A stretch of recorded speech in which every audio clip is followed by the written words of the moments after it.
Mission शक्ति केंद्र एक मिनी थाना की तरह कार्य करता है। थाने के अंदर एक मिनी थाना है, ठीक है, जिसमें महिलाओं से संबंधित, महिलाओं, लड़कियों, बालिकाओं से संबंधित सारे प्रार्थना पत्र, सारे मुकदमे, सारी कार्रवाई महिला पुलिसकर्मी द्वारा एक अलग कक्ष में की जाती है। एक अलग ऑफिस बना हुआ है। जो महिलाएं थाने पे आती हैं, बालिकाएं थाने पे आती हैं अपनी शिकायत लेकर, उन्हें इधर उधर थाने पे भटकने की जरूरत नहीं है। प्रत्येक थाने पे अलग से एक मिशन शक्ति केंद्र बना हुआ है, जहाँ पे प्रत्येक थाने पे महिला पुलिसकर्मी उस कक्ष में होती हैं और वही उनकी शिकायतें सुनती हैं और वही उनको विस्तारित, जैसे कि घरेलू विवाद है या आप कोई सलाह, कानूनी सलाह लेना चाह रहे हैं, कोई विवाद है आपको समझ नहीं आ रहा है कि हाँ मैडम इसमें कैसे कार्रवाई करें, इसमें कैसे हम कुछ कर सकते हैं, तो आप महिला पुलिसकर्मी द्वारा आपको उपलब्ध कराई जाती है। बहुत सारे अपराध होते हैं महिलाओं के साथ, है ना, तो वो बहुत डरती है, थाने में घर घर भटकती है। कई बार तो महिला इसीलिए नहीं आती है थाने पे कि इधर उधर जाना पड़ेगा, पुलिसकर्मी होंगे, उनके सामने हम हमारी समस्या बतानी पड़ेगी, है ना, इस बात से झिझकती हैं या उनके सामने बताना पड़ेगा। तो इसके लिए एक अलग गोपनीय कक्ष बनाया गया है सिर्फ महिलाओं के लिए, ठीक है, ताकि महिला बेझिझक आके अपनी समस्या रख सके और वहाँ पे एक तरह का फ्रेंडली जो एनवायरनमेंट रहता है, ताकि मतलब आराम से वो अपनी बात शांति से, मतलब फ्रेंडली नेचर में जो भी कर्मी रहती है वहाँ पे एकदम फ्रेंडली नेचर में अपनी समस्याएं बता सके। उनका समाधान भी उन्हीं के द्वारा किया जाएगा। अगर मान लीजिए कोई मुकदमा या FIR भी रजिस्टर्ड होती है तो वो उसकी कार्रवाई भी महिला पुलिसकर्मी द्वारा या महिला उपनिरीक्षक द्वारा ही उसकी विवेचना इन्वेस्टिगेशन की जाएगी, ठीक है, आए समझ में। इसके अलावा पुनर्वास, जैसे बहुत सारी महिलाएं होती हैं जिनके साथ अपराध होता है, ठीक है, तो उनकी काउंसलिंग से लेके उनका पुनर्वास तक, ठीक है, और इनको प्रदान किया जाता है, उनको दिलवाया जाता है, उनकी हर तरीके से सहायता की जाती है, उन्हें विधिक सहायता भी प्रदान की जाती है, जैसे वकील करवाना, सरकारी वकील करवाना, उन्हें हर तरह की मदद की जाती है ताकि वो किसी भी तरह का संकोच ना करें। जैसे मुकदमा लिखा दिया है बस, और उसके बाद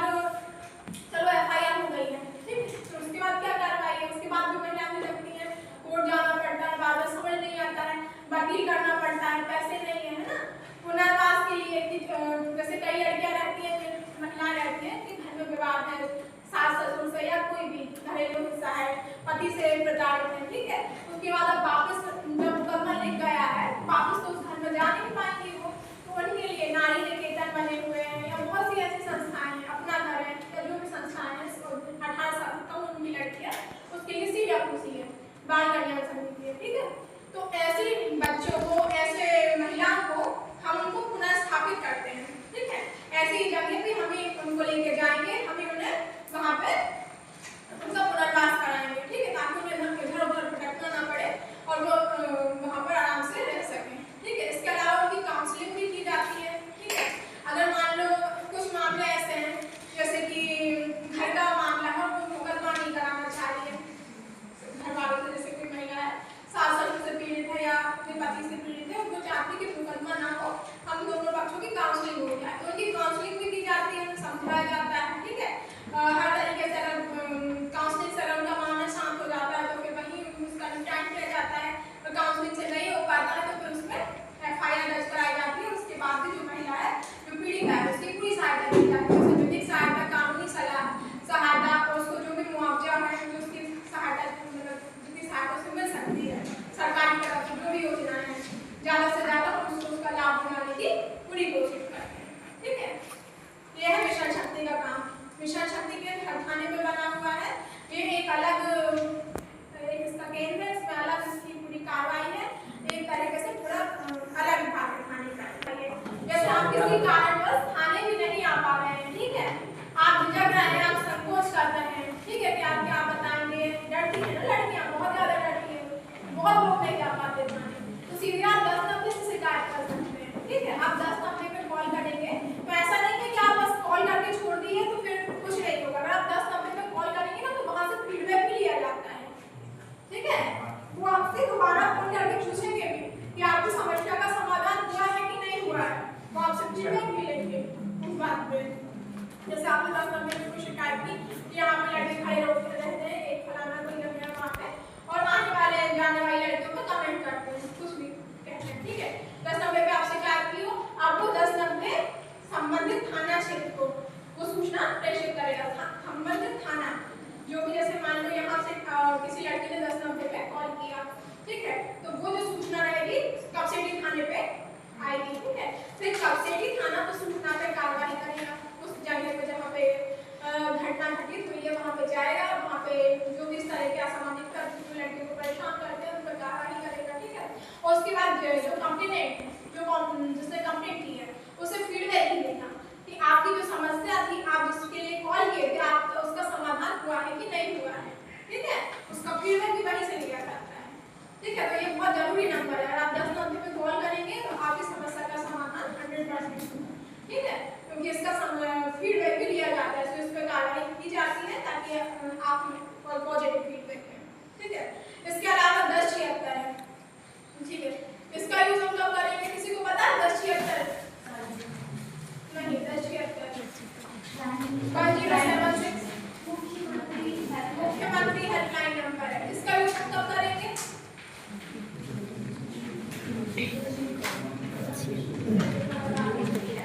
मान लीजिए जैसे कोई भी स्कॉलरशिप है, ये किसी भी योजना के लिए हम इसका यूज कर सकते हैं, ठीक है। कोई स्कॉलरशिप है जिसका आप फॉर्म आप भर दिए हो, अब तक आपको मिली नहीं है, या कोई भी सरकारी योजना है जिसका आपको लाभ नहीं मिल पा रहा है, ठीक है। और जैसे कोई भी विवाद हो, आपका तहसील स्तर का हो, जमीन से संबंधित विवाद है या पुलिस से संबंधित विवाद है, या कहीं आपकी सुनवाई नहीं हो रही है, कोई आपको राशन नहीं मिल रहा है, किसी आवास योजना का लाभ नहीं मिल रहा है, किसी सरकारी योजना का लाभ नहीं मिल रहा है, या किसी भी विभाग से आपका कोई काम नहीं हो रहा है, उसमें पुलिस विभाग भी आ सकता है, ठीक है, या कोई भी चिकित्सालय भी आ सकता है, तहसील भी आ सकती है, कोई भी विभाग जहाँ से आपकी समस्या का समाधान नहीं हो रहा है, तो आप उसकी शिकायत 1076 पे कर सकते हैं। 1076 क्या है, मुख्यमंत्री हेल्पलाइन नंबर है, सीएम हेल्पलाइन नंबर है, ये सीधा लखनऊ कॉल जाता है और इसकी मॉनिटरिंग मुख्यमंत्री जी द्वारा की जाती है, ठीक है। 24 घंटे नंबर चालू रहता है, उसकी मॉनिटरिंग वहीं से की जाती है, उसमें भी फीडबैक लिया जाता है। आप मान लीजिए इस पर कॉल कर दिए, ठीक है, मेरी ये समस्या है, मुझे मुख्यमंत्री आवास योजना का लाभ नहीं मिला, बेकार बता, ठीक है, आप उसको शिकायत कर दीजिए, फिर उसमें संज्ञान लेंगे, संबंधित विभाग को बताएंगे कि ये इनकी समस्या बना हुआ है, यहाँ पे प्रत्येक थाने पे महिला पुलिसकर्मी उस कक्ष में होती है और वही उनकी शिकायतें सुनती है और वही उनको निस्तारित करती है। इसके अलावा रहेगा, ठीक है, पीछे का बैकग्राउंड भी बस एक बोर्ड वगैरह सब लगा रहेगा, ठीक है। और आपको बताएंगे कि आपके परिवार का कोई सदस्य है, उनका नाम पता करेगा कि इनकी अकाउंट मतलब नहीं, आप ही बताएंगे कि आपके अकाउंट में हवाला का इतना पैसा आया है, ठीक है। आप और आपकी डिटेल उनको थोड़ी बहुत पता रहेगी, आपका नाम, आपका एड्रेस, सब कुछ उनको थोड़ा जानकारी रहती है, और आप उनकी बातों में ऐसे आ जाएंगे क्योंकि वो इतना कॉन्फिडेंस से बात करेंगे और इस तरीके से बात करेंगे कि आप समझ ही नहीं पाएंगे उस टाइम पे, ठीक है ना, आप समझ ही नहीं पाएंगे, उनकी बातों में आ जाएंगे। फिर वो आपको एक भाषा देंगे कि चलिए हमारे अकाउंट में 1.5 लाख 1 लाख रुपए 2 लाख रुपए डाल दीजिए, हम आपकी कोई कंप्लेंट नहीं करेंगे, ठीक है, हम आपकी शिकायत को यहीं पे विस्तारित कर देंगे, यही दबा देंगे, ठीक है। लोग इसी बात पर धन्यवाद बताएंगे, उसके अकाउंट में पैसे डाल देते हैं, फिर बाद में पता चलता है हमारे साथ फ्रॉड हो गया है। इसलिए मैं आपको बता रही हूँ, पुलिस या कोई भी विभाग आपको कभी भी वीडियो कॉल के जरिए अरेस्ट नहीं करेगा, ठीक है। और सबसे बड़ी बात है कि पुलिस कभी भी आपको व्हाट्सएप पे कॉल नहीं करेगी, पुलिस या चाहे कोई भी अधिकारी है व्हाट्सएप पे कॉल आपको नहीं करेगा, ठीक है। जो भी आपको व्हाट्सएप के जरिए कॉल आते हैं फर्जी होते हैं, ठीक है, तो इन पे आपको विश्वास नहीं करना, और डिजिटल अरेस्ट जैसी कोई चीज नहीं होती है, ठीक है, डिजिटल अरेस्ट जैसा कोई भी चीज नहीं होती है। कोई आपको इस तरीके से भावनात्मक रूप से परेशान करने की कोशिश करे तो तुरंत आप उसका नंबर ब्लॉक कर दीजिए, क्योंकि ऐसी कोई भी प्रोसेस या अरेस्टिंग ऐसे इस प्रकार से नहीं होती है, ठीक है। इसके अलावा एक फ्रॉड होता है नौकरी लगाने के नाम पे, स्कैम होता है बहुत बड़ा। इसमें क्या करते हैं कि हम आपकी वहाँ पे नौकरी लगा रहे हैं, आप हमारे अकाउंट, आपका उसके लिए सैलरी अकाउंट खुलाना पड़ेगा, आप 1500-2000 रुपये हमारे अकाउंट पर डाल दीजिए, ठीक है। और लोग सोचते हैं कि अरे हमारी तो नौकरी लग रही है पर ज़्यादा अमाउंट भी नहीं है, 1500-2000 है, और लोग बिना सोचे समझे दे देते हैं, और ऐसे ही वो हजारों लाखों लोगों से करते हैं 1500-2000 रुपये, ठीक है। तो कोई भी इस पर विश्वास नहीं करना है, कोई भी ऐसे अनोइंटेड आपको कहीं से कॉल आए, कहीं से कोई भी आपको धमसा दे, किसी पे प्रकार का, उनको पहले पैसे मांगे किसी भी चीज में, भले नौकरी लगाने के नाम पे हो या कुछ भी चीज के नाम पे, ठीक है, तो उसमें भरोसा नहीं करना है, ठीक है, क्योंकि वो एक तरीका का फ्रॉड है, स्कैम है, ठीक है। इसके अलावा बहुत सारे ऐप्स आते हैं, फर्जी ऐप्स आते हैं, कोई भी ऐप आप जो ऐसी वेबसाइट से डाउनलोड ना करें जो ऑथेंटिकेट नहीं है। आप कोई भी ऐप डाउनलोड करें तो उसको प्ले स्टोर से डाउनलोड कीजिए, गूगल में, है ना, प्ले स्टोर से। अगर कोई भी आप अनऑथेंटिकेट साइट से डाउनलोड कर रहे हैं तो उसमें बहुत सारे फर्जी तरीके से वो आपके फोन को हैक भी कर सकते हैं, ठीक है, जो ऐप्स रहते हैं जो आप अनऑथेंटिकेट साइट से डाउनलोड करते हैं। मिनी थाना है, ठीक है, जिसमें महिलाओं से संबंधित, महिलाओं, लड़कियों, बालिकाओं से संबंधित सारे प्रार्थना पत्र, सारे मुकदमे, सारी कार्रवाई महिला पुलिसकर्मी द्वारा एक अलग कक्ष में की जाती है, एक अलग ऑफिस बना हुआ है। जो महिलाएं थाने पे आती हैं, बालिकाएं थाने पे आती हैं अपनी शिकायत लेकर, उन्हें इधर उधर थाने पे भटकने की जरूरत नहीं है। प्रत्येक थाने पे अलग से एक मिशन शक्ति केंद्र बना हुआ है, जहाँ पे प्रत्येक थाने पे महिला पुलिसकर्मी उस कक्ष में होती हैं और वही उनकी शिकायतें सुनती हैं और वही उनको निस्तारित करती हैं। इसके अलावा यहीं तक इसका कार्य सीमित नहीं है, इसके अलावा काउंसलिंग, जैसे भी घरेलू विवाद है या आप कोई सलाह, कानूनी सलाह लेना चाह रहे हैं, कोई विवाद है आपको समझ नहीं आ रहा है कि हम मैडम इसमें कैसे कार्रवाई करें, इसमें कैसे हम कुछ कर सकते हैं, तो आप उसमें आके सलाह भी ले सकते हैं कि मैडम हम इसमें क्या कार्रवाई करें, आगे हम क्या करें, अगर हमें मान लीजिए कोर्ट में भी जाना है तो वहाँ पे क्या प्रोसेस होगी, सारी चीजें, सारी जानकारी वहाँ पे महिला पुलिसकर्मी द्वारा आपको उपलब्ध कराई जाती है। बहुत सारे अपराध होते हैं महिलाओं के साथ, है ना, तो वो बहुत डरती हैं, थाने में इधर उधर भटकती हैं। कई बार तो महिला इसलिए नहीं आती है थाने पे कि इधर उधर जाना पड़ेगा, पुलिसकर्मी होंगे, उनके सामने हमें हमारी समस्याएं बतानी पड़ेगी, है ना, इस बात से झिझकती हैं, या उनके सामने बताना पड़ेगा। तो इसके लिए एक अलग गोपनीय कक्ष बनाया गया है सिर्फ महिलाओं के लिए, ठीक है, ताकि महिला बेझिझक आके अपनी समस्या रख सके और वहाँ पे एक तरह का फ्रेंडली जो एनवायरनमेंट रहता है, ताकि मतलब आराम से वो अपनी बात शांति से, एक मतलब फ्रेंडली नेचर में जो भी कर्मी रहती है वहाँ पे एकदम फ्रेंडली नेचर में आपसे बात करती है, ताकि आप किसी भी तरह से झिझक या संकोच में ना रहें और अपनी समस्या बता सकें। और आपके सम्मान को लेकर के और जो आप सब फ्रॉड होता है उसको लेकर के कुछ जानकारियाँ दी हैं, तो हमें विश्वास है कि आप इसको ध्यान से सुने होंगे। और अगर आपको इससे संबंधित कोई भी प्रॉब्लम्स आती हैं, कोई दिक्कत आती है, जरूर आप उसका यूज करेंगे, प्रयोग करेंगे। और आपके सामने आप देख ही रहे हैं कि मैडम ने जो भी सुविधाएं बताई सरकार के द्वारा संचालित की जाए, कि चाहे आपकी घरेलू हिंसा हो, मैडम बताया अभी ना, चाहे घरेलू हिंसा हो चाहे बाहर कोई हिंसा हो, तो उसकी शिकायत आप अगर एफआईआर नहीं करना चाहती हैं डायरेक्ट, अगर आपको डर है, परेशानी है, तो आप थाने पर जाकर के संपर्क भी कर सकते हैं मिशन शक्ति केंद्र, और वहाँ पे आपको सलाह ले सकती हैं, आपको सही परामर्श दिया जाएगा और जो लोग आपको परेशान कर रहे हैं, जिनसे दिक्कत है, उसका समाधान भी किया जाए। और ये तो सबसे बड़ी बात, मैंने आपका नंबर भी दे दिया है, अगर आपको हिचक है तो आप नंबर पे भी कॉल से कर सकती हैं, अपनी समस्याएं जो है आप उसको बता सकती हैं, आपका समाधान किया है। तो कहने का मतलब है कि जो सरकार है बहुत तत्पर है आपको आगे बढ़ाने के लिए, कि आप भी जो है बराबरी के दर्जे पे खड़े हैं। ऐसा जानते हो ना कि पंछी के लिए एक पग से उड़ना संभव नहीं, तो हमें देश को आगे बढ़ाना है, देश को विकास के पथ पे अग्रसर करना है। तो हम एक बहुत बड़ी आबादी जो महिलाओं की है, इसको हम उपेक्षित करके, सुविधाओं से वंचित करके या दबा करके, इनके साथ अन्याय करके हम आगे नहीं बढ़ सकते। इसलिए महिलाओं को हर तरीके से मजबूत बनाने के लिए सरकार मिशन शक्ति का अभियान चला रही है, कि जिसके द्वारा आपको सशक्त किया जाए,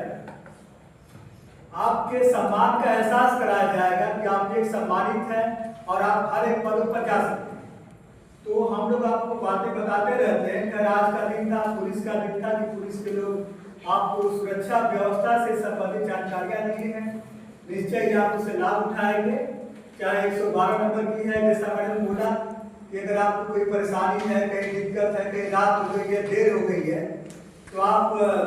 घर सुरक्षित पहुंचने के लिए भी 112 नंबर पर कॉल कर सकते हैं। पुलिस आएगी और आपको सुरक्षित आपके घर पे पहुंचाएगी। अगर और ये जो जो मुख्यमंत्री जी हैं वो आप देख ही रहे हैं, एक सशक्त महिला का जो समाज है उसकी एक नींव रखना चाह रहे हैं और ये उनका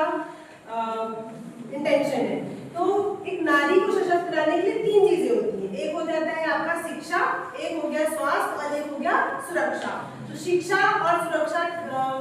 शिक्षा और स्वास्थ्य तो ठीक है। आज हमने किसके बारे में सीखा? सुरक्षा के बारे में, क्योंकि महिलाओं को सिखाया जा रहा है कि चलिए आप घर से बाहर निकलिए, आप फ्री होके रहिए, आप लीडर होके रहिए, लेकिन वो सुरक्षा मिलेगी कहाँ से? कोई अगर परेशान कर रहा है या फिर कहीं पे कुछ भी सुरक्षा संबंधी समस्या है तो किसके पास जाना है? तो सुरक्षा से रिलेटेड आपके काम में सबसे पहले पुलिस का ही ध्यान आता है। तो पुलिस किस तरीके से आपकी हेल्प कर सकती है और किस तरीके से आपको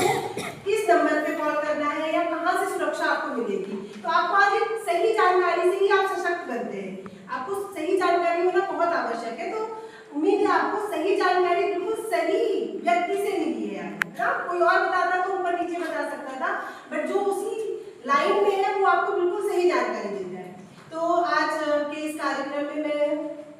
सबसे पहले जो हमारे अतिथि थे मेघा मैम और अंजू मैम, दोनों लोगों को बहुत बहुत धन्यवाद देती हूँ कि आप इस महाविद्यालय में आए और बच्चियों को ऐसा नहीं कि सिर्फ बच्चियों का ही नॉलेज बढ़ाए, बच्चों को साइबर क्राइम देख रहे सबके साथ हो रहा है, बहुत लोगों के साथ हो रहा है। तो आपको पता होना चाहिए कि कुछ भी कैसे कैसे फ्रॉड, कितने मतलब इनोवेटिव आइडिया आ रहे हैं लोगों के पास, और आपके पास भी इतना इनोवेटिव आइडिया होना चाहिए कि हमको इससे बचना कैसे। ठीक है, दोनों लोगों को बहुत फायदा हुआ, दोनों लोगों को बहुत बहुत धन्यवाद। और प्रभारी प्राचार्य सर डॉक्टर मनोज सर का बहुत बहुत धन्यवाद, समारोह डॉक्टर अनुज सर का बहुत बहुत धन्यवाद। उन्होंने अपनी तरफ से भी जो भी चीजें उनके जो पर्सनल एक्सपीरियंस रहे हैं उनको भी उन्होंने शेयर किया, तो अनुज सर को बहुत बहुत धन्यवाद। और यहाँ पे उपस्थित डॉक्टर शिव मंगल सर, डॉक्टर धर्मेंद्र सर और डॉक्टर पाल सर का भी बहुत बहुत धन्यवाद। और साथ में आप सभी लोगों